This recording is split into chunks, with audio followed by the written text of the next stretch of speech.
Хорошо. А вы публичная фигура, по-английски public figure. Вы сказали nigger? Нет, я сказал public figure.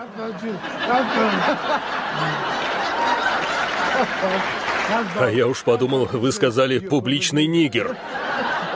Нет, что вы? А вы сказали фигура. Да-да, фигура. А я уж собирался вас ударить.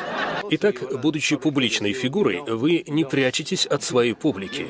Вы гуляете, разговариваете, встречаетесь с людьми, а вы не думали, что вас при этом могут... Да, что вас могут убить. Если меня подстрелят, или произойдет что-то подобное, значит, так тому и быть. Я готов к этому. Вот что я вам скажу.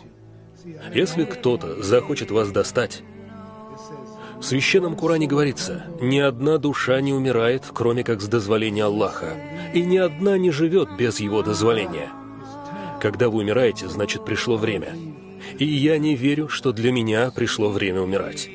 Потому что если вы президент, и кто-то хочет убить вас, то неважно, сколько у вас охраны. Если вы появляетесь на публике, любой может подойти к вам и... Так что давайте, я готов.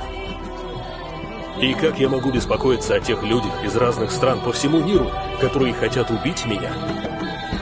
Нет, если это случится, то случится, это Божья воля. Уж если я летаю в самолетах каждый день, то меня ничем не напугать, хоть я и ненавижу их. До сих пор ненавидите их. Пару недель назад мы попали в грозу, и самолет начал двигаться резко вверх, потом вниз. Крылья мотало и так, и так. Хвост вилял, и я думал, он треснет пополам.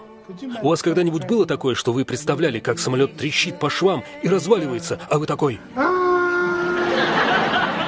Летите в облачках и прямо в землю. Плохое чувство. Этот страх перед полетами так и не прошел. Я бы не назвал это страхом. Но мне все время интересно, как это будет, если что-то подобное произойдет. У вас есть личная охрана? Раз, два, три, четыре, пять, шесть, семь, восемь, девять, 10. У меня один телохранитель. He has no eyes, though he sees. He has no ears, though he hears. He remembers everything with the aid of mind and memory. When he wishes to create a thing, he just orders it to be and it comes into existence. But this order is not conveyed in words which takes a tongue to formulate or which sound carries ears. He hears the secrets of those under quiet thoughts. He stops those who's there. Это Аллах, Бог. Он мой телохранитель. Он ваш телохранитель. Он величайший, мудрый. А нанимать телохранителей – это как бы говорить всем вокруг, что я вам не доверяю. Постоянно оглядываться, нервничать, искать кого-то глазами. Нет.